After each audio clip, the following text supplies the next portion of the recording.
हरिः ओं तत्सत् श्रीमते रामचन्द्राय नमः।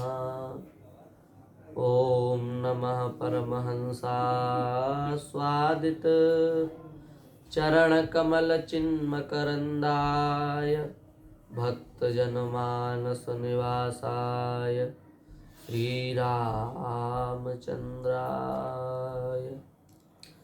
वाञ्छाकल्पतरुभ्यश्च कृपा सिन्धुभ्य एव च पतितानां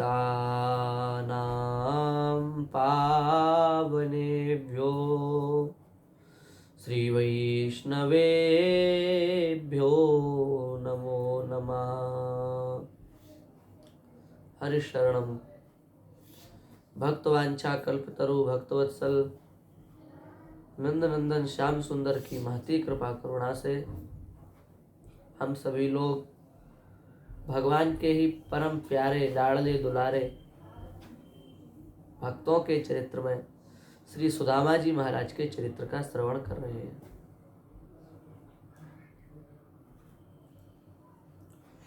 श्री सुदामा जी महाराज के चरित्र को कहने से पहले श्री सुखदेव जी महाराज समाधि में चले गए। इतना दिव्य चरित्र है सुदामा जी का। सौनकादि ऋषियों ने करतल ध्वनि से मृदंग आदि वाद्यों को बजा करके संकीर्तन किया। कहा महाराज समाधि से बाहर आओ। परीक्षित जी महाराज को पधारना है, इनको शेष कथा सुनानी है, बाहर आ जाओ। सब ऋषियों ने जब इस प्रकार से खूब प्रेम पूर्वक संकीर्तन किया तब जाकर के श्री सुखदेव जी महाराज को चेतना आई। उनके नेत्रों से अश्रु गिरने लगे और श्री सुखदेव जी महाराज बड़े भाव से श्री सुदामा जी के चरित्र का वर्णन कर रहे हैं। वर्णन किया पर नाम नहीं लिया, पूरे प्रसंग में नाम नहीं लिया। इसका कारण केवल इतना है कि इतने बड़े भक्त का स्मरण करने से जब मेरी समाधि लग गई तो यदि मैं उसका नाम लूं तो पता नहीं फिर क्या हो जाए, वाणी भी निकल पावे कि न निकल पावे। इसलिए श्री सुखदेव जी महाराज कह रहे हैं कृष्णस्यासीत् सखा कश्चित् ब्राह्मणो ब्रह्मवित्तमः विरक्त इंद्रियार्थेषु प्रशांतात्मा जितेन्द्रियः। भगवान श्री कृष्ण के कोई एक सखा थे, सुदामा जी के लिए कहा जा रहा है। कृष्णस्यासीत् सखा कश्चित्, श्री कृष्ण के कोई सखा थे। कौन सखा? सुदामा जी वो सखा है। कैसे है सुदामा जी? बोले ब्राह्मण, ब्राह्मण है। कैसे ब्राह्मण है? केवल प्रतिग्रह लेने वाले ब्राह्मण नहीं है, दान लेने वाले ब्राह्मण नहीं है। ब्रह्मवित्तमः, ब्रह्मवेत्ताओं में अत्यंत श्रेष्ठ है। इतनी बड़ी बात है। एक होता है ब्रह्मवित्त, जो ब्रह्म को जान गया, ब्रह्मवेत्तेति ब्रह्मवित्त। जो ब्रह्म को जान गया वो ब्रह्मवित्त हो गया। जो ब्रह्म को विशेष प्रकार से जान गया वो ब्रह्मवित्तर हो गया। और जो ब्रह्म को महाराज घोंट के पी गया, इतने बढ़िया प्रकार से जान गया, उसको कहा जाता है ब्रह्मवित्तम। श्री सुदामा जी महाराज ब्रह्मवित्त नहीं है, ब्रह्मवित्तर भी नहीं है, ब्रह्मवित्तम है। ऐसी ऊंची कक्षा सुदामा जी महाराज की है। पर है क्या? बोले कृष्णस्यासीत् सखा कश्चित्। ये भगवान श्री कृष्ण के बड़े प्यारे सखा है। भगवान श्री कृष्ण गुरुकुल आ रहे हैं, रथ पर विराजे हैं और श्री सुदामा जी महाराज कंधे पर लकड़ियों का गट्ठर लेकर के आ रहे हैं। मार्ग में चलते चलते सुदामा जी को कांटा लग गया। ठाकुर जी ने देखा तो रथ से उतर पड़े, कांटा निकाला, गले से लगा लिया। सुदामा जी ने कहा अब तुम हमारे गले लग गए इसलिए तुम मित्र हो गए। महाराज कैसी मैत्री थी दोनों में। शास्त्रों को देखो, सुदामा जी बेचारे कभी अपना पाठ याद नहीं कर पाते थे, पिट जाते थे, तो भगवान पाठ याद रहने के बाद भी सुदामा जी को बुरा न लगे, उन्हें कहीं ऐसा न लगे कि बताओ मैं अकेला पिट गया, सबने सुना दिया, तो ठाकुर जी भी पिट जाते थे महाराज। ठाकुर जी को सब याद। अब बताओ, भगवान को कुछ ऐसा जो याद ना हो? सब याद था, पर सुदामा पिट गए तो भगवान भी पिट जाते थे। विद्यालयों में पीटते नहीं थे पहले। तुम पाठ भूल गए तो तुम लकड़ी लेने जाओगे, तुम पाठ भूल गए तो तुम लकड़ी लेने जाओगे। इसी बहाने लकड़ी भी आ जाती थी और दंड भी हो जाता था। तो सुदामा जी पाठ भूल जाते तो ठाकुर जी भी पाठ भूल जाते थे। बेचारा अकेला कहाँ भटकेगा जंगल में, लकड़ी कहाँ लेने जाएगा? हम भूल जाएंगे तो हम दोनों चले जाएंगे। तो ऐसे महाराज दोनों जाते थे। एक बार लकड़ी लेने के लिए गए कि जंगल में पानी बरसने लगा। अब तो ठाकुर जी को बड़ी जोर की ठंड लगी, सुदामा जी को भी ठंड लगी, पर सुदामा जी ऐसे मित्रवत्सल, सुदामा जी ने ठाकुर जी को अपनी गोद में लिटा लिया। अपनी गोद में रख के अपना जो दुपट्टा था वो ठाकुर जी को ओढ़ा दिया, जिससे ठंड न लगे, और ओढ़ा करके ऐसे हो गए जिससे उनके ऊपर पानी की कहीं बूंद न गिर जाए। ठाकुर जी ने विचार किया, सुदामा आज तुमने जो हमारी सहायता की, तुमने जो हमारी रक्षा की मित्र भाव से, उस ऋण से हम कभी उऋण नहीं हो पाएंगे। हम सदा सर्वदा के लिए तुम्हारे ऋणी हो गए। और भगवान सहायता भी कर सकते थे सुदामा जी की। सुदामा जी के पास जो अभाव था उस अभाव को पूरा कर सकते थे श्री ठाकुर जी, पर नहीं किया। क्यों? क्योंकि सुदामा जी का जो उदात्तम चरित्र है वो समाज के सामने ठाकुर जी को प्रस्तुत करना है। इसलिए सर्वसमर्थ भगवान ने भी सुदामा जी को कुछ नहीं दिया। सुदामा जी के उदात्त चरित्र की परीक्षा करनी है। महाराज घर पर आए, पिताजी ने विवाह की आज्ञा दी। पुत्र का कर्तव्य है पिता की आज्ञा का पालन करें, ऐसा विचार करके श्री सुदामा जी ने विवाह किया। इनकी पत्नी का नाम सुशीला, जिसका बड़ा सुंदर शील स्वभाव, जिसका बड़ा ही सुंदर स्वभाव हो उसको सुशीला कहा जाता है। पर महाराज ध्यान देने की बात है, सुखदेव जी महाराज कह रहे हैं विरक्त इंद्रियार्थेषु, गृहस्थ में होने के बाद भी ये भोगों से इंद्रियों से सर्वथा विरक्त थे। बहुत ध्यान देने की योग्य बात है। हम लोग वेश तो विरक्तों जैसा बना लेते हैं, विरक्ति के नाम पर पूजते भी हैं, पूजा भी हमारी बहुत होती है, पर हम दूसरों के लिए नहीं, हम अपने लिए स्वयं भी कह रहे हैं। हमारा वेश ब्रह्मचारी जैसा है, तिलक है, कंठी है, पर न तो हम ब्रह्मचारी हैं, न साधु हैं, न संत हैं।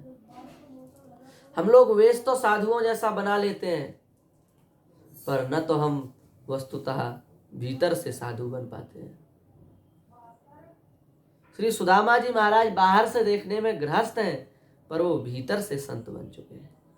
बाहर से वेश बुरा नहीं है, वेश भी बहुत अच्छी बात है, पर हमें प्रयास करना चाहिए वेश के अनुरूप हमारा जीवन होना चाहिए। हमारा वेश संत का है और हमारा जीवन, हमारे आचरण गृहस्थियों जैसे हैं, तो फिर आपने वेश क्यों रखा? आप गृहस्थ में ही जाते। इसलिए महाराज अपने वेश की हमको रक्षा करनी पड़ेगी। देखो, बहुरूपिया वेश बनाता है तो उसकी कितनी मर्यादा करता है। एक बहुरूपिये ने शेर का वेश बनाया तो शेर के वेश के आवेश में आकर के वो राजा के बच्चे को उसने मार डाला। राजा ने कहा, वाह बेटे, बहुत बढ़िया किया तुमने, बताओ हमारे पुत्र को मार डाला। ऐसा अभिनय किया जाता है कहीं तुम्हारे जैसा शेर का अभिनय? बोले महाराज उस समय हम नहीं थे, हम शेर थे, और शेर का जो अभिनय होता है वो अभिनय हमको करना पड़ा। महाराज अगली बार उनको दशरथ बनवा दिया। दशरथ जी राम जी के वियोग में रो गए थे, तो वही बहुरूपिया राम जी के वियोग में मर गया। ये एक सामान्य सा बहुरूपिया यदि किसी वेश को रखता है, उसकी पूरी मर्यादा करता है, पूरी निष्ठा रखता है उस वेश की। हम तो ठाकुर जी के बहुरूपिया हैं, अब फिर हम अपने वेश की मर्यादा में न रहें तो कितने दुख की बात है, कितने कष्ट की बात है। इसलिए बाहर से विरक्त रहो, अच्छी बात है, पर बाहर के साथ साथ भीतर से भी हमें विरक्त हो जाना चाहिए। नहीं तो भगवत रसिक जी महाराज ने कहा है, वेशधारी हरि के उर साले, नाचे गावे चित्र बनावे, करें काव्य चटकीली, सांच बिना हरि हाथ न आवे, सब रहनी है ढीली, वेशधारी हरि के उर साले। नाच लो, गा लो, खूब चित्र बना लो, चटकी चटकीले काव्य लिख लो, पर जब तक सांची प्रीति भगवान से नहीं। इसलिए भक्तमाल में प्रियादास जी में हरि गुरु दासनी सो साचो प्रेम। हरि गुरु से, हरि के दासों से सच्चा प्रेम होना चाहिए। तो महाराज सच्चा प्रेम यदि होता है तब फिर वहां पर कृपा अपने आप होती है। इसलिए ये बात ध्यान देने योग्य है, विरक्त इंद्रियार्थेषु, इंद्रियों से, भोगों से, केवल वाणी से वैराग्य नहीं, केवल वेश से वैराग्य नहीं, अपितु हृदय से वैराग्यवान हो जाना चाहिए। और सुदामा जी महाराज कैसे हैं? प्रशांतात्मा, प्रशांतात्मा है। समस्त प्रकार की उनकी इंद्रियां प्रशांत हो चुकी हैं, शांत हो चुकी हैं। प्रशांत माने प्रकृष्ट रूप से शांत है। इंद्रियां जिसकी, मन जिसका, बुद्धि जिसकी, चित्त जिसका, वो प्रशांत है, प्रशांतात्मा है श्री सुदामा जी महाराज। समस्त इंद्रियां इनकी निग्रह में है। काम पर विजय, क्रोध पर विजय, लोभ पर विजय, सब पर इनकी विजय है। और कैसे हैं? बोले जितेंद्रिया, जितेंद्रिय हैं, समस्त इंद्रियों को इन्होंने जीत लिया है। ये विशेषण दिए सुदामा जी के। बड़े बड़े योगियों के लिए जो विशेषण दिए जाते हैं, वो विशेषण श्री सुखदेव जी महाराज सुदामा जी के लिए दे रहे हैं। कृष्णस्यासीत् सखा कश्चित् ब्राह्मणः ब्रह्मवित्तमः। ब्राह्मण माने केवल दान लेने वाला ब्राह्मण नहीं, ब्रह्मवित्तमः विरक्त इंद्रियार्थेषु। इंद्रियार्थेषु माने शरीर संसार से सर्वथा विरक्त, भोगों से, स्त्री पुत्रादिकों से सर्वथा विरक्त, और प्रशांतात्मा और जितेंद्रिय है महाराज। सो इनकी पत्नी, पत्नी यदि अच्छी न मिलती तो इनके भजन में विक्षेप होता, पर पत्नी भी महाराज बड़ी पतिव्रता, वैसे ही अपने पति की इच्छा में इच्छा रखती, पति की प्रसन्नता में प्रसन्नता रखती, पति की चाह में चाह रखती। आजकल की कोई स्त्री होती, बुरा ना मानो, पर वस्तुतः आजकल की कोई स्त्री होती तो ऐसे पति को छोड़ करके चल देती कि महाराज क्या काम के, न खाने का प्रबंध करें, न पीने का प्रबंध करें, भिक्षा मांगने कहीं जाते नहीं है। पर धन्य है श्री सुशीला जी की निष्ठा, अपने पति के साथ उन्होंने अपने जीवन के अंतिम श्वास तक निर्वाह किया। सुदामा जी महाराज की वृत्ति क्या है? नाटकों में दिखाते हैं, कई लोग कहते भी हैं कि सुदामा जी महाराज भिक्षा मांगते थे, भीख मांगते थे, भिक्षा मांग करके रहते थे, घर घर जाते थे, 5 घरों से भिक्षा, ये वो लोग बड़े बना बना करके कहते हैं। लीला में भी दिखाते हैं सुदामा जी के राजा के यहाँ गए, वो राजा शराब पी करके बैठा था, ये वो सुदामा जी कह रहे हैं हम भजन गा रहे हैं, दिखाते हैं ना, भजन गा रहे हैं सुदामा जी महाराज। राजा क्रोधित हो गया, धक्का मार के बाहर करवा दिया सुदामा जी को। ऐसे सुदामा जी महाराज मांगते डोलते थे। सब गलत, सब भ्रांति, सब खंडन पूर्ण है, कुछ नहीं। सुदामा जी महाराज की जो वृत्ति थी, वह वृत्ति बड़े बड़े परमहंसों की वृत्ति होती है। ब्राह्मण के लिए कई प्रकार की वृत्तियां शास्त्रों में बताई गई हैं। एक वृत्ति, ब्राह्मण वेद आदि का अध्ययन करा करके उससे जो कुछ धन प्राप्त हो जाए उससे अपना निर्वाह कर ले, एक वृत्ति है। इससे अच्छी वृत्ति ये है कि ब्राह्मण कृषि करके अपना पेट पाल ले। इससे और एक अलग वृत्ति है जो और अच्छी मानी गई है,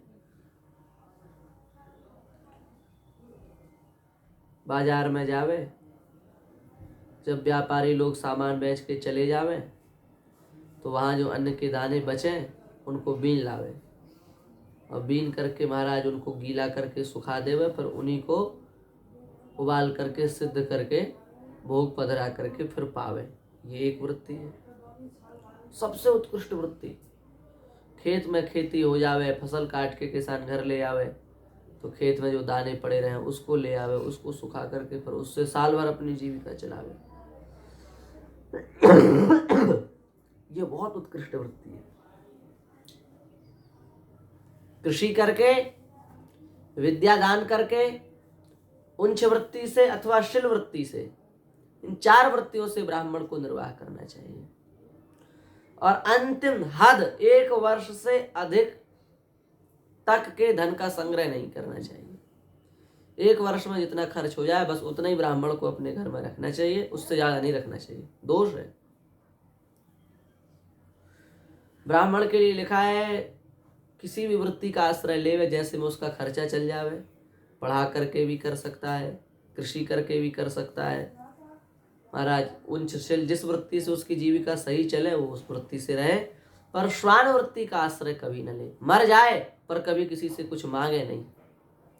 ब्राह्मण का साधु का हाथ ऐसा कभी नहीं होता, ऐसा होता है।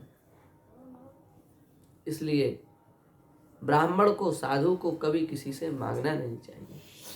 कितना भी अभाव हो, कितनी भी तंगी हो, कितना भी कोई भी कुछ भी रहा है, पर कभी हाथ नहीं फैलाने चाहिए। आप बताओ सुदामा जी महाराज हाथ फैलाएं? 4 प्रकार की वृत्तियां अच्छी हैं, पर इन 4 प्रकार की वृत्तियों से श्रेष्ठ वृत्ति सुदामा जी की है। आप विचार करो, शिल उच्च वृत्ति से भी ऊंची वृत्ति सुदामा जी महाराज की है। कौन सी वृत्ति है वो? श्री सुखदेव जी महाराज कह रहे हैं, यदृच्छयोपपन्नेन वर्तमानो गृहाश्रमी तस्य भार्या कुचैलस्य क्षामा च तथा विधा। श्री सुखदेव जी महाराज कह रहे हैं, श्री सुदामा जी यदृच्छा वृत्ति से रहते थे, न पढ़ाने वाली वृत्ति से, न कृषि वृत्ति से, न शिल वृत्ति से, न उच्च वृत्ति से। किस वृत्ति से रहते थे? यदृच्छा वृत्ति से रहते थे।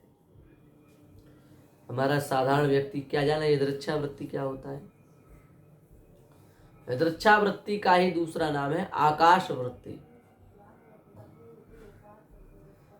जो मिल जाए, अपने मन से जो मिल जाए उसी में संतुष्ट हो जाना, इसका नाम है यदृच्छा वृत्ति का। न तो कभी यत्न करना कि कुछ मिले और ना किसी से कभी मांगना, स्वतः स्वाभाविक रूप से जो प्राप्त हो जाए बस उसी में संतुष्ट हो जाना, इसका नाम है यदृच्छा वृत्ति। सुदामा जी इसी वृत्ति से रहते थे। इसको यदि हम और स्पष्ट शब्दों में कहें तो महाराज कंदमूल फल खा करके रहते थे, अन्न का तो कोई सवाल ही नहीं। कभी अमावस पूनों के दिन कोई व्यक्ति के चलो सुदामा जी के घर कुछ अन्न दे दिया जाए, ठाकुर जी को भोग लग जाएगा, और बड़े बार बार प्रयास करता, हाथ जोड़ता, महाराज ले लो, महाराज ले लो, ठाकुर जी को भोग लग जाएगा। फल खाते खाते ठाकुर जी आगा गए, विशेष आग्रह करता, धन उसका पवित्र होता, तो सुदामा जी महाराज सोचते कि चलो अब आज ठाकुर जी के अन्न खाने की इच्छा है तो अन्न का भोग लग जाए। बल्कि उसका भाव यह नहीं है तो सुदामा जी मांगते थे। स्पष्ट लिखा है भागवत में। आप बताओ आप कैसे कहते सुदामा जी मांगते थे? यदृच्छयोपपन्नेन वर्तमानो गृहाश्रमी तस्य भार्या कुचैलस्य क्षामा च तथा विधा। यदि वो मांगते थे तो फिर सुखदेव जी क्यों लिख रहे हैं यदृच्छयोपपन्नेन? इसका तात्पर्य यह है, सुदामा जी ने कभी किसी के सामने हाथ नहीं फैलाया, कभी किसी से कुछ चाहा नहीं। चाह गई, चिंता गई, मनुआ बेपरवाह, जिनको कछु न चाहिए सो साहन के साह। चाह चली जाए, चिंता चली जाए, मन बिल्कुल निष्फिकर हो जाए, वो साहों का सा है महाराज। बड़े बड़े राजा भी उनके चरणों के नीचे अपना मुकुट रगड़ते। आज जिसको चाहिए वो भिखारी है, उससे बड़ा कोई भिखारी नहीं जो उसको चाहता है। और जिसको कुछ नहीं चाहिए वो रोडपति होने के बाद भी करोड़पति है महाराज। इसलिए चाहो नहीं, मांगो नहीं, किसी से कुछ चाहो नहीं, कभी किसी से कुछ मांगो नहीं।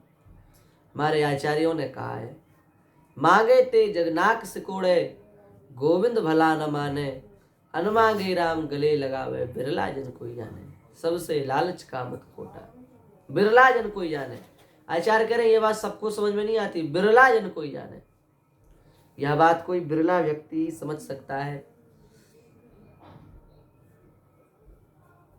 पक्की बात है, आवश्यकता पड़ने पर भगवान अपने आप देंगे। भगवान व्यक्ति की इच्छाओं को समय पर अवश्य पूर्ण करेंगे यदि भगवान चाहेंगे कि उस इच्छाओं को पूर्ण करने में उसका हित है तो। इसमें नास्ति कश्चित् शंका कलंक पंकावकाश, बिल्कुल सत्य बात है। अब महाराज तुम कितना भी प्रयास करते रहो, पर यदि देने वाले को तुम्हारा अनहित दिख रहा है तो कभी प्राप्त नहीं होगा। यही बात मलुकदास जी को उनके गुरु जी समझाते थे। बेटा मलुकदास, उनका पहले नाम तो दूसरा था, मलुकदास तो बाद में होगा, जो भी हो, अमुकदास सब देने वाले ठाकुर की। तुम्हारी खाने की इच्छा नहीं होगी तो भी वो तुम्हें खिला देंगे, और यदि उनको नहीं खिलाना होगा तो तुम कितना भी प्रयास करोगे तुम खा नहीं पाओगे। उनको देने की इच्छा होगी तो तुम्हें सब कुछ दे देंगे, और यदि उनकी देने की इच्छा नहीं होगी तो तुम्हें प्रयास करने के बाद भी कुछ हाथ नहीं लगेगा। मलुकदास जी ने कहा, अच्छे पागल गुरुजी मिले हमें। ऐसा कहीं होता है हम प्रयास करें और हमें न मिले, और हम ना चाहें और हमें अपने आप मिल जाए। चलो ठीक है, आज हम भोजन नहीं चाहते, अब देखो हमारे मुंह में कौन डाल जाता है हाथ। गुरुजी ने यही तो कहा है कि जब जिसको खिलाना होगा तो तुम ना चाहते हुए भी तुम्हें खिलाया जाएगा। आज इस बात की परीक्षा करते हैं। जंगल में चले गए जिससे कोई घर वाला भी न ढूंढ पाए, पेड़ के ऊंट पर बैठ गए। नास्तिक थे पहले, नास्तिक माने भगवान में पक्का विश्वास नहीं था इनका, बैठ गए वहां। अब देखते हैं यहाँ कौन खिलाता है। गुरुजी कह रहे थे कि खिलाने वाला, उसको खिलाना होगा तो अपने आप खिला जाएगा। ठाकुर जी खिला, वहां से एक डाकुओं का गुत्था निकला, एक राहगीरों का गुत्था निकला। तो राहगीर जो थे बेचारे, वो भोजन लाए थे साथ में, तो उन्होंने विचार किया कि बढ़िया वृक्ष है, इसी के नीचे कुछ भोजन पानी कर लेते हैं, फिर आगे बढ़ेंगे। तो महाराज उन्होंने अपना बढ़िया सुंदर बढ़िया बढ़िया भोजन, सुमिष्ट प्रसाद, लड्डू, रसगुल्ला, पेड़ा, जलेबी, मलाई सब लेके आए थे वो पूरी व्यवस्था से। सो उन्होंने निकाला जब तक घोड़ों की आवाज सुनाई दी तो राहगीरों ने सोचा कि डाकू आ रहे हैं, जंगल है और यहाँ कौन आने वाला, और हम लोग भोजन करेंगे तो मारे जाएंगे। और जल्दी जल्दी में बेचारे समेट भी नहीं पाए तो पेड़ के खूंटा पर लटका के सब भाग गए। और डाकू आए। डाकुओं ने सोचा, वाह देखो हम परेशान थक गए आज दिन भर, सिपाही पीछे पड़े हैं, बड़े मुश्किल में ये पेड़ मिला और इतना बढ़िया यहाँ सुगंधी आ रही है, निश्चित कुछ ना कुछ खाने का जुगाड़। उतरो, सब उतरे दल बदल के साथ। देखा सुंदर बढ़िया, कहीं रबड़ी टंग रही है, कहीं रसगुल्ला टंग रहे हैं, कहीं बढ़िया पूड़ी, मलाई, सब्जी, कचौड़ी। अब बढ़िया हमारा सहस्त्र छिद्री मालपुआ घी में डुबोए वहां रखे हुए हैं। आनंद आ गया। डाकू बोला, पाओ भूक्षितम किम न करोति सत्यम। भूखा व्यक्ति देखता है कि क्या है क्या नहीं, और इतनी बढ़िया खुशबू, अधोटा दूध की महाराज खीर, केसर मलाई वाली। अब कहाँ वहां गम खाएं। सरदार तो खाने तैयार हो गया, जब तक एक बूढ़ा सरदार था। बूढ़ों की दिमाग, बूढ़ों की खोपड़ी अलग होती है थोड़ा, बड़े सावधान, मत खाओ। क्यों? इस घनघोर जंगल में इतना सुंदर भोजन कोई साधारण बात नहीं है, विशिष्ट बात है। क्या विशिष्ट बात है? बोले, पहली बात तो इस घनघोर जंगल में भोजन कैसे? यदि भोजन ही है तो फिर पेड़ पर लटका कैसे? कोई दिख भी नहीं रहा है। इसका मतलब जरूर यह भोजन विषयुक्त है और हम लोगों को खिलाने के उद्देश्य से रखा गया कि हम लोग खाएंगे और मर जाएंगे और हम लोगों के पास जो सब धन पैसा है वो सब छीन लिया जाएगा। उस उद्देश्य से यहाँ रखा गया है। एक साधारण भोजन, इसको मत खाओ, मर जाओगे सब के सब। अच्छा, मर जाएंगे? हाँ, मर जाओगे। तो बोले कोई आदमी दिख जाए यहाँ आसपास जिसको खिला के पहले ये जांच कर ली जाए कि इसमें विष है कि नहीं। यदि वो आदमी मर जाएगा तो विष है, हम लोग नहीं खाएंगे, छोड़ के चले जाएंगे। हमारा यदि विष नहीं है तो फिर हम लोग प्रेम से इसको पाएंगे। अधोटा दूध की खीर कौन छोड़े? डाकुओं को वैसे ही नसीब नहीं होती। जंगल में कहाँ महाराज रखे ये सब चीजें? देखा आसपास और तो कोई नहीं देखा। मलुकदास जी तक गए पेड़ पे टंगे। अरे ये पूरी पिटारी का काम, पूरा खेल इसी का है। ये छुपा है राजा का गुप्तचर। हम लोगों को मारने के लिए भोजन रखा है इसने, और इसने विचार किया कि जैसे ये मरेंगे तो तैसे इनके पास जो कुछ है वो हम सब लेकर के छूमंतर हो जाएंगे। वो जिसे चढ़ाए हम लोगों को देखने के लिए। उतारो उसको, उतारो। अब तुम्हारा सबने पकड़ के जबरदस्ती उतार लिया। अब मलुकदास जी खूब कहे कि हमने कुछ नहीं किया, हम ऐसे रहे, वैसे चढ़े, त्यों गुरुजी ने समझाया, ज्यों गुरुजी ने समझाया। हम रूस के आ गए, परीक्षा करने आ गए। अब कौन डाकू में? डाकू तो डाकू। जबरदस्ती खिलाए, लड्डू खिलाए, पेड़ा खिलाए, खीर पिलाई, सब चिखाया महाराज। सब टेस्ट करो, पता नहीं किस में विष है। सब खिलाया, रबड़ी, कचौड़ी, मलाई, पूरी ठूस ठूस के खिलाए। खा खा। हम लोगों को षड्यंत्र करते, मरवाना चाहिए, खा। अब महाराज ऐसा कह करके वो डाकू तो सब चले गए। अब मलुकदास जी की आंखों में आंसू आ गए। वाह, हमारे गुरु ने कितनी सत्य बात हमको समझाई। खिलाने वाले को जब खिलाना होता है तो हम कितना भी प्रयास करें, कितना भी बचले, पर खाने वाला, खिलाने वाला हमारे पास तक भोजन पहुंचा देता है। भाव जागृत हो गया, अष्ट सात्विक भाव प्रकट हो गए, हृदय आनंदित हो गया और मलुकदास जी के मुख से सहज निकला महाराज, पूरे विश्व में प्रसिद्ध है। अजगर करे न चाकरी, पंछी करे न काम, दास मलुका यों कहे, सबके दाता राम। अजगर किसके यहाँ ड्यूटी देता है भाई? किसके यहाँ नौकरी करता है अजगर? किसके यहाँ करता है? पर अजगर का पेट भर जाता है कि नहीं? भूखा मरता है अजगर। पंछी किसके यहाँ काम करते हैं? ये पंछी किसके यहाँ काम करते? किसी के यहाँ करते हैं? पर महाराज पंछियों को भी दाना मिल जाता है। इसलिए भैया, संसार में कोई किसी को देने वाला नहीं है। सबको देने वाले तो हमारे परमात्मा हैं। सबको देने वाले हमारे प्रभु हैं। वो गरीब को भी दे रहे हैं, वही अमीर को दे रहे हैं, वही आस्तिक को दे रहे हैं, वही नास्तिक को दे रहे हैं, वही भक्त को दे रहे हैं, वही अभक्त को दे रहे हैं। सबको देने वाले ठाकुर जी। और जब उनको देना होता है तो लीला करके किसी न किसी प्रकार से न चाहते हुए भी दे देते हैं। कितनी बार कथा सुनाई श्री पीपाजी महाराज की। धन दिखा तो मिट्टी, धन दिखा तो उसको मिट्टी से ढक के चले आए। पत्नी को बताया कि आज हमको ऐसे ऐसे धन मिला था, वहां पर हम छोड़ आए। चोर पीछे सुन रहे थे। चोरों ने विचार किया कि बाबा तो पागल है, उस धन का हम लोग उपयोग करेंगे। तो गए महाराज, खोदा वहां तो मिला, गड़ा तो मिला, पर देखा जब उसमें दीपक से तो उसमें सांप बिच्छू भरे पड़े थे। और ये बोले बाबा तो बड़ा बदमाश है। उसने समझ लिया था कि पीछे चोर खड़े हैं, हम लोगों को मारने के लिए ही उसने षड्यंत्र किया कि वो जाएंगे, हाथ डालेंगे। हम लोग हाथ डालते तो मणि तो मिलती नहीं, मणा जरूर मिल जाता, आनंद आ जाता महाराज। बिच्छू काट देती है जी। चलो, साधु की चीज, साधु ने छल किया ना, हम साधु को मजा चखाते हैं। घड़े को उठाया, हमारा छप्पर फाड़ करके पटक दिया आंगन में। अब खटपट हुई, ये उठे तो देखा तो महाराज वहाँ मणियाँ ही मणियाँ पड़ी हैं, मणियाँ ही मणियाँ पड़ी हैं। अरे पीपा जी ने सोचा सुबह छोड़ के आई, अपने आप घर में चली आई रात में। अब आ गई तो क्या किया जाए महाराज, चलो कल से भंडारा चलने दो। खूब भंडारे, इतने भंडारे चले महाराज, खूब भंडारे, जब तक उस मणि में से एक एक रत्ती हक नहीं लग गया तब तक भंडारे चलते रहे। ये है, इसलिए जब ठाकुर जी को देना होता है तो छप्पर फाड़ के अपने आप देते हैं। इस बात को श्री सुदामा जी अच्छी प्रकार से जानते हैं, इसलिए वे कभी न तो किसी से कुछ मांगते हैं, न कभी किसी से कुछ चाहते हैं।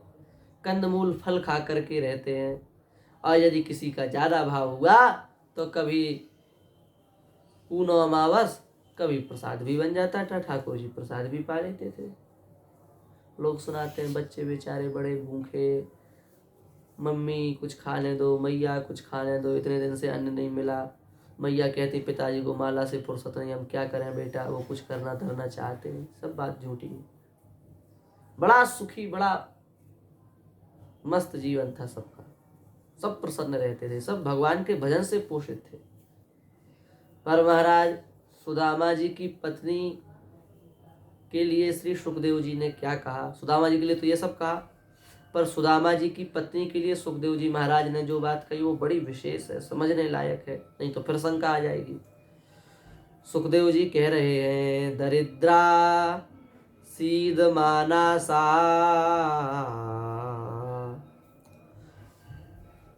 वेपमानाभिगम्य च। सुदामा जी की पत्नी को दरिद्र कहा।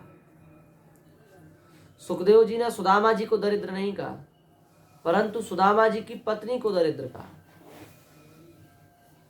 महाराज पत्नी को दरिद्र क्यों कहा? पत्नी दरिद्र थी? इतने बड़े उच्च कोटि के जो महापुरुष, उनकी पत्नी दरिद्र होगी? सुदामा जी की जैसी श्रेणी है, उस श्रेणी के दृष्टि से देखा जाए तो सुशीला दरिद्र है। ये भाव है दरिद्रा कहने का। साधारण दरिद्र नहीं है, पर सुदामा जी जैसे निष्काम है वैसी निष्काम सुशीला अभी नहीं हो पाई, इसलिए श्री सुखदेव जी महाराज ने सुशीला को भी दरिद्रा कह दिया। सुदामा जी कुछ नहीं चाहते, कुछ माने कुछ नहीं चाहते, पर सुशीला थोड़ा चाहती है, थोड़ा चाहती है, थोड़ा, ज्यादा नहीं, थोड़ा। क्यों चाहती है सुशीला? क्यों चाहती है?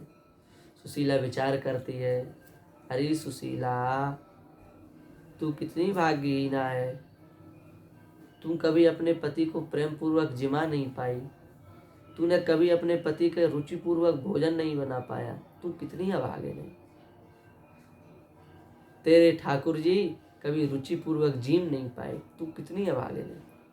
ये बात जब सुशीला के मन में आती तो सुशीला के मन में ये विचार आता कि ठाकुर जी ने हमें भी कुछ दिया होता तो हम भी अपने पति को कम से कम सुखपूर्वक भोजन तो कराते, अपने ठाकुर जी को सुखपूर्वक भोग तो लगाते, बेचारे रोज कंदमूल फल खाते हैं। इसलिए सुशीला चाहती, अपने लिए नहीं चाहती। आजकल की तुम्हारी पत्नियां आती हैं तो अपने लिए ही सब कुछ चाहती हैं, हमें ये, हमें वो, हमें वो। और सीता जी का उदाहरण दो, द्रौपदी का उदाहरण दो, तो बोले वो तो पुरानी थी, हम नए हैं। क्या कहा जाए? कितने ऐसे बीच बीच में आयोजन होते रहे जिसमें सीता माता को गालियां दी गई, द्रौपदी की फोटो को जलाया गया। क्यों? ये सब बेकार है, सब पुरानी है। इन सब ने स्त्रियों की स्वतंत्रता को बाधित किया है। अच्छे हम लोग हैं।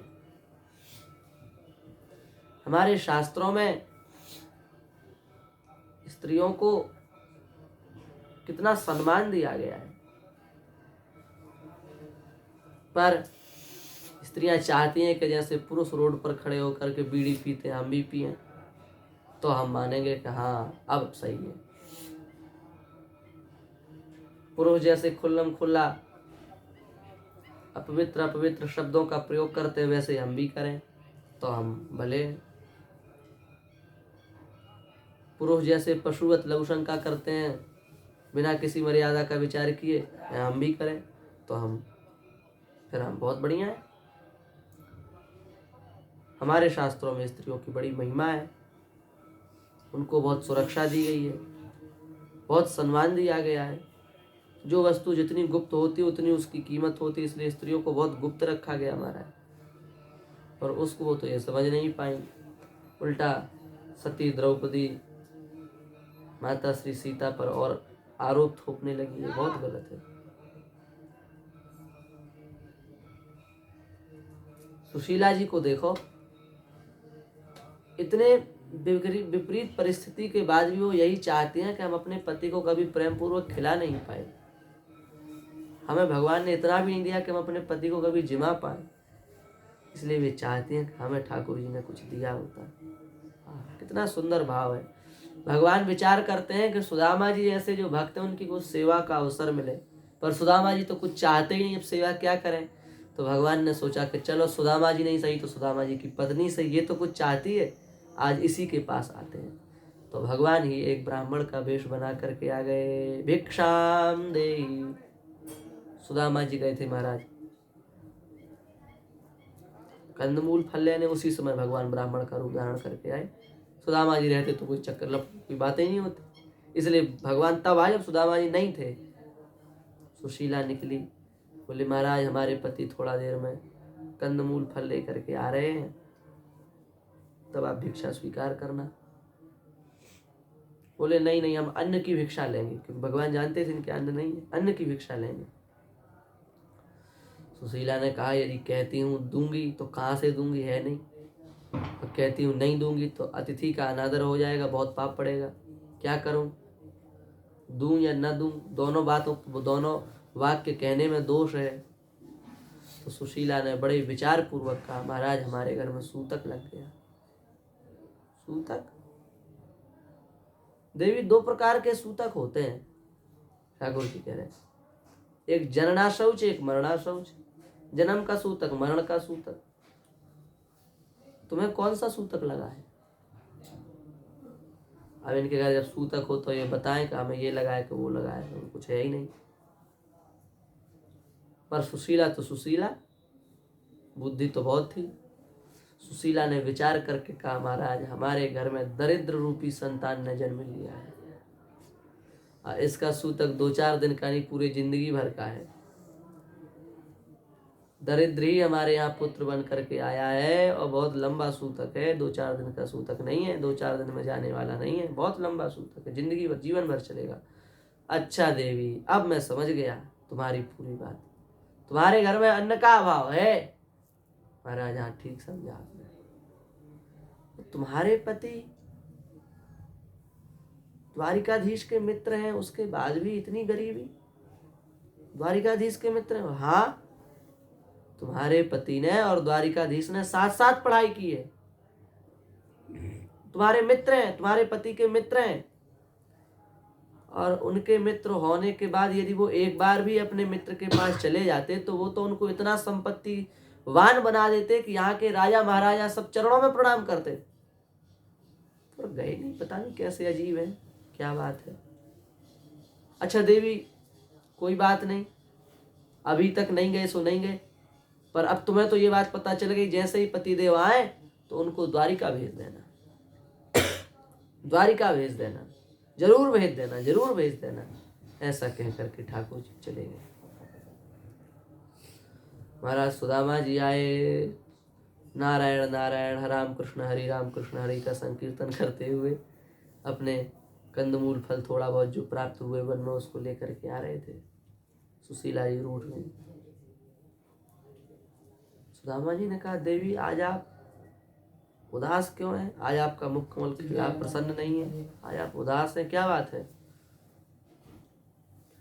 सुशीला जी ने कहा कि द्वारिकाधीश आपके मित्र हैं। हाँ, तुमने तो बहुत पुरानी बात याद करा दी। अरे मित्र की बात तो तुम छोड़ो, लंगोटिया यार हैं हमारे, लंगोटिया यार। मित्र की बात करती हूँ, एक होता है मित्र, एक होता है लंगोटिया यार। मित्रता में घनिष्ठ मित्रता को लंगोटिया यार कहते हैं, बहुत प्रगाढ़ मैत्री, एक एक बात एक दूसरे की जो जानता हो लंगोटिया यार होता है। अच्छा महाराज, तो आपने हमें तो कभी बिना लंगोटिया यार वाला भी नहीं बताया, आपने तो ये भी नहीं कहा कि हमारे मित्र हैं। अरे बोले सुशीला क्या कहें, कोई संबंध तब बताया जाता जब उस संबंध से कुछ चाह हो। अब आप के पिताजी दरोगा हैं यहाँ, हमको कुछ उनसे काम पड़ जाए तो हम जा करके यही कहेंगे कि तुम्हारा बेटा तो हमारा मित्र है, आपका बेटा हमारा मित्र है, आप भी हमारे पिताजी की जैसे हैं, इस फाइल को जल्दी निपटा दो बस। तो हमारा भी यदि संसार से कोई स्वार्थ सिद्ध होना होता तो हम बताते कि हमारे द्वारिकाधीश मित्र हैं, पर हमें संसार से कोई चाह है ही नहीं, तो पर हम ये क्यों बताएं कि वो हमारे मित्र हैं? हम उनसे मित्रता बता करके क्या चाहते हैं? कुछ चाहते तो है नहीं, पर हम अपनी मित्रता का राज क्यों खोलें? देवी, जो बात गुप्त रहती है ना, वो बहुत महत्वपूर्ण होती है। जिस बात का प्रकाशन हो जाता है, 2 से 4 कान में पहुंच जाती है, पर उस बात का महत्व घट जाता है। इसलिए हमने कभी चर्चा नहीं की। तो आप एक बार द्वारिका चले जाइए ना। दास्यते द्रविणम भूरी सीदती ते कुटुंबिने। द्वारिकाधीश आपको बहुत सारा धन देंगे, आप एक बार द्वारिका चले जाइए ना। अब तो सुदामा जी लाल पीले हो गए। देवी, तुम हमसे कुछ मांगने कह रही हो? हम वहां मांगने जाएं? कदापि नहीं। ये विप्र सुदामा मरना स्वीकार कर सकता है, पर मांगना स्वीकार नहीं कर सकता। हम मांगने जाएं? तुमने कैसी बात कर दी?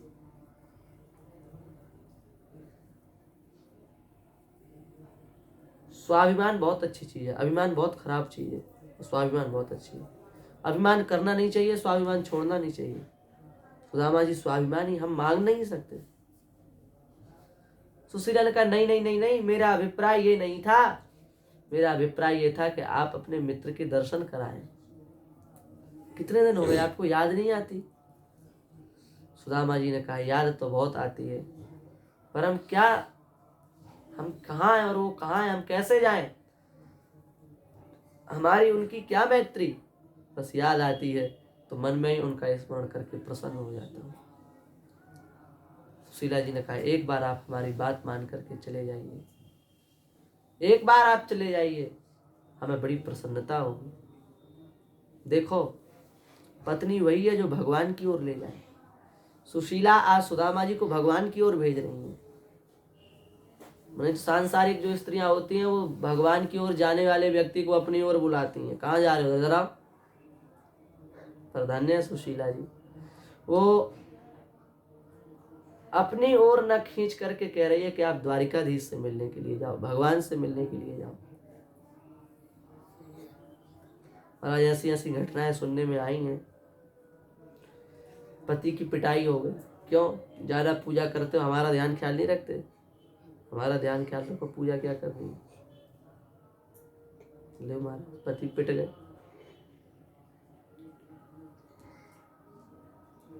समाज में जो अनावश्यक उपद्रव फैल रहा है ना, उसका मूल कारण क्या है? इतना व्यभिचार बढ़ गया है, इतना वातावरण दूषित हो गया, सबका कारण क्या है? बहुत गंभीर बात कह रहे हैं। सब पृथ्वी का सबसे मूल स्तंभ है गाय। गाय के सुखी होने से भारतवर्ष सुखी हो सकता है, और दूसरा कोई उपाय नहीं है।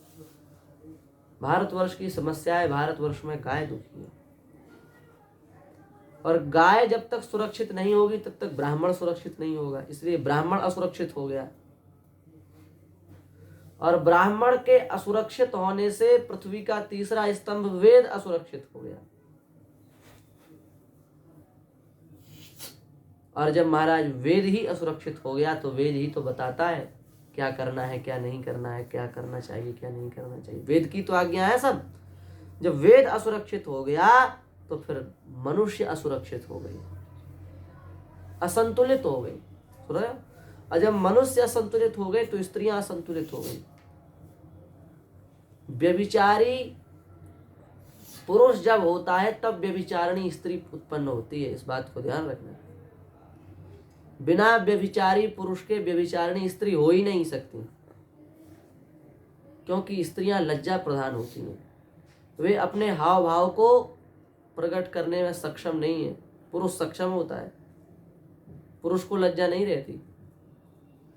इसलिए नीतिकारों ने कह दिया कामातुराणाम न भयम न लज्जा। पुरुषों को लज्जा नहीं होती, स्त्रियों को होती है। इसलिए पुरुष स्वैरी होता है तब स्त्रियां स्वैरिणी होती, नहीं तो स्वैरिणी वो कभी नहीं हो सकती। महाराज अभद्र वर्तमान बालक बालिकाओं के व्यवहार हो गए।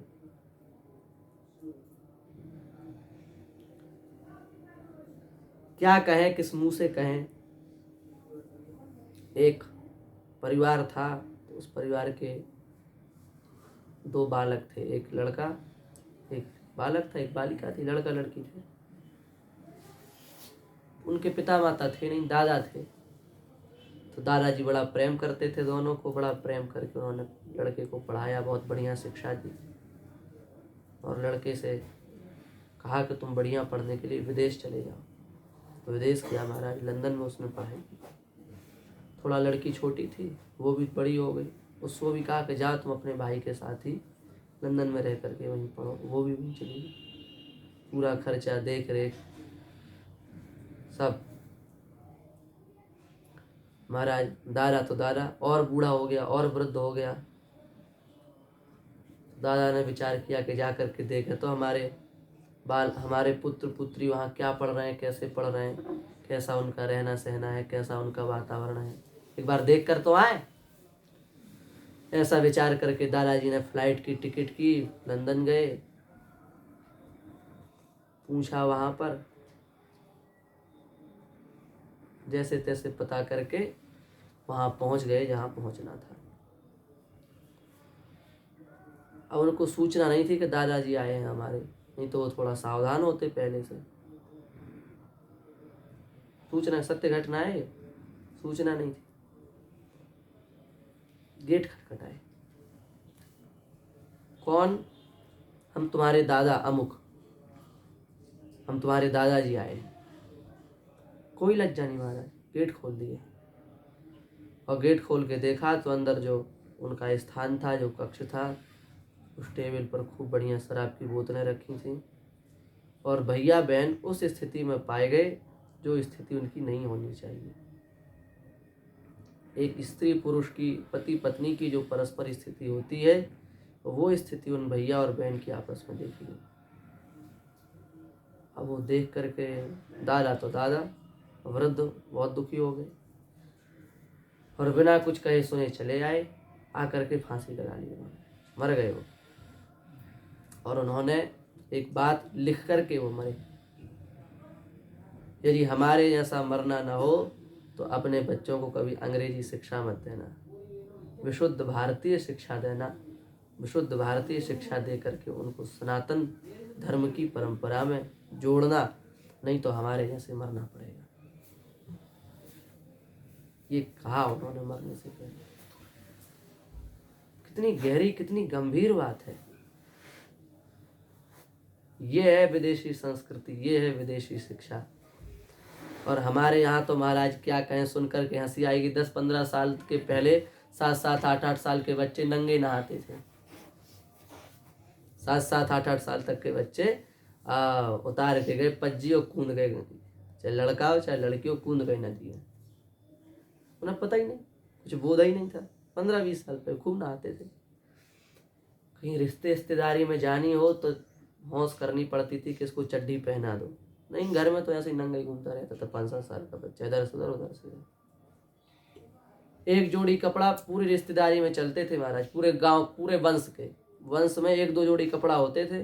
तुम्हें जाना तो तुम पहन जाओ, तुम्हें जाना तो तुम पहन जाओ, जो रिश्तेदारी में जाए वही पहन जाए। 2-4 कपड़े होते थे जोड़ी, वो पूरे वंश के 10-5 घर के लोग पहनते थे, उन्हीं को बदल बदल के जो गया सो वही पहन गया।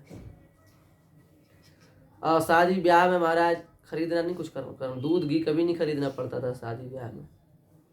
तुम्हारे घर ब्याह हुआ तो पूरे गांव के जितने घर है जिनके पास भी गाय हैं, वो पूरा घी और पूरा दूध तुम्हारे घर पर आकर के रख देते थे। जब उनके यहाँ ब्याह होता था तो पूरा गांव उनके यहाँ रख देता था। ऐसे ब्याह होते थे। घी दूध दही ये कुछ खरीदना नहीं पड़ता था कि दुकान से लाएं के परोसने के लिए हलवाई बुलवाए जाए, नहीं, वो सब गाँव के ही लोग सब कर लेते थे। इतना सौहार्द, इतना प्रेम था। सब चला गया। कहाँ चला गया? पाताल?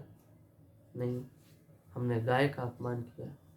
गाय के आरक्षित होने से, असुरक्षित होने से ब्राह्मण असुरक्षित हो गया। ब्राह्मण के असुरक्षित होने से वेद असुरक्षित हो गया।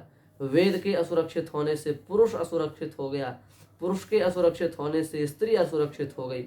और जब महाराज स्त्री असुरक्षित हो गई तो फिर नामदेव कबीर कहाँ प्रकट होंगे? वहाँ तो धुंधकारी पैदा होंगे। तो महाराज अब धुंधकारी पैदा होने लगी। अब वहाँ कहाँ कर्ण उत्पन्न हो सकता है? कहाँ वहाँ अर्जुन उत्पन्न हो सकते हैं? वहाँ तो लवणासुर उत्पन्न हो सकता है, शिशुपाल उत्पन्न हो सकता है, कंस उत्पन्न हो सकता है। वहाँ कहाँ आने वाले हैं अर्जुन? वहाँ कहाँ आने वाले हैं कर्ण? इसलिए भैया सुदामा जी ने कहा तुम हमसे मांगने कह रही हो, मांगने जाने वाले नहीं, मांगने नहीं जाएंगे। तब सुशीला ने बार बार आग्रह किया, एक बार आप हमारे मित्र के पास चले जाइए। सुदामा जी ने कहा ठीक है देवी, हम मित्र के पास आपके कहने से चले जाएंगे। क्यों जाएंगे ये सुन लो, कुछ मांगने नहीं जाएंगे। अयम ही परमो लाभो उत्तम श्लोक दर्शनम। सबसे बड़ा लाभ यह है कि हमें उत्तम श्लोक भगवान का दर्शन प्राप्त हो जाएगा। पर देवी सुन लो, रिक्त पाणिम न पश्येत राजानम भिषजम गुरुम। 3 लोगों के पास खाली हाथ कभी मत जाओ। किस किस के पास? बोले राजा के पास, वैद्य के पास और गुरु के पास। 3 के पास खाली हाथ नहीं जाना चाहिए। भले ही कुछ ना हो तो कुसा का एक तिनका लेकर के चले जाओ, पर रिक्त पाणिम न पश्येत, खाली हाथ नहीं आना चाहिए। हम राजा हैं द्वारिकाधीश, भले वो हमारे मित्र हैं पर हैं तो राजा। हम खाली हाथ क्या लेकर के जाएं? कुछ दो हमको ले जाने के लिए। महाराज क्या व्यवस्था बनाए? कंदमूल फल सब सड़ जाएंगे जब तक आप पहुंचोगे। बहुत लंबा सफर है। हवाई जहाज तो है नहीं, कोड़ के द्वारिका में उतार दिया, पैदल आपको जाना है। घर में कुछ है नहीं, क्या दुख। पर आप चिंता मत करो, हम व्यवस्था बनाएंगे, आप जाने की तैयारी बनाओ। आज पहली बार सुशीला कहीं कुछ मांगने के लिए गई है, बड़ी संकोच में है, पर ठाकुर जी का दर्शन करने सुदामा जी जा रहे हैं। इसलिए एक एक घर से एक एक मुट्ठी, कुल मिलाकर के 4 मुट्ठी चूड़ा लेकर के आई। कई लोग कहते चावल लेकर के आई, चावल नहीं थे वो। भागवत जी उठा करके तो देखो, कभी सपने में पड़ी नहीं तो कहाँ से पता चले। पृथुक तंडुलान, पृथुक तंडुल क्या होता है? पृथुक तंडुल माने होता है चूड़ा। एक एक मुट्ठी चूड़ा। चाहती तो एक घर से भी 4 मुट्ठी चूड़ा मिल जाता, अलग अलग घर से क्यों लाई? जिससे ठाकुर जी को पता चल जाए कि ये हमारे घर के चूड़ा नहीं है। हमारे घर के चूड़ा होते तो एक जैसे होते। ये 4 जगह के चूड़ा 4 प्रकार के हैं, मतलब ये 4 घरों से लिए हैं ठाकुर जी, हमारा इसमें एक दाना भी नहीं। और एक पुराने फटे पुराने चिथे कपड़े में सिल सिल करके उसको बांध के उसमें जैसे तैसे बांध करके और सुदामा जी को दे दिए। महाराज ये है भेंट। सुदामा जी ने कहा देवी हम जा रहे हैं। सुशीला ने चरणों का स्पर्श किया और कहा कि आपकी यात्रा मंगलमय हो। भगवान से प्रार्थना की है। सुदामा जी महाराज निकले हैं। निकलते निकलते महाराज समुद्र की खाड़ी के पास पहुंच गए। अब खाड़ी, शाम का वक्त हो गया, नाविक नाव भी नहीं चला रहा था।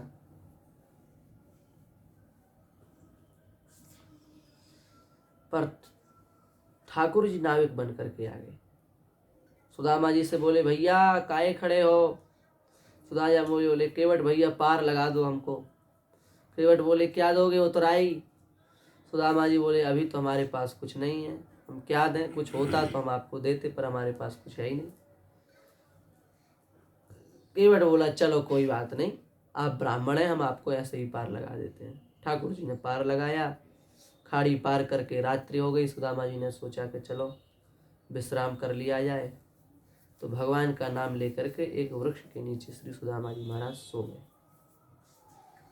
अब सो के तत्काल तो उठ नहीं जाएंगे कि चलने लगे, सोएंगे पूरी रात। तो सुदामा जी को सोने दो आज पूरी रात, कल सुदामा जी उठ के चलेंगे तो फिर आगे की कथा भी चलेगी। श्री वृंदावन बिहारी लाल की जय।